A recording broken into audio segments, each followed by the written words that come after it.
সনদপত্র তুলতে এসে গ্রেপ্তার হয়েছে রাজশাহী বিশ্ববিদ্যালয়ের সাবেক ছাত্রলীগ নেতা ফিরোজ মাহমুদ।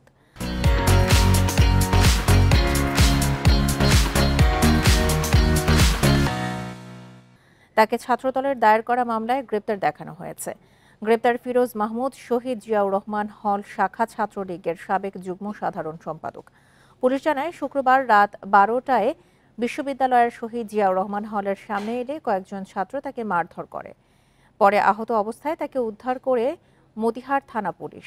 16 জুলাই রাজশাহী বিশ্ববিদ্যালয়ের শহীদ জিয়াউর রহমান হলের সামনে শিক্ষার্থীদের ওপর হামলার ঘটনায় শাখা ছাত্রলীগ সভাপতি মোস্তাফিজুর রহমান সহ 100 জনের নাম উল্লেখ করে ও অজ্ঞাতনামা 220 জনকে আসামি করে মামলা দায়ের করা হয়।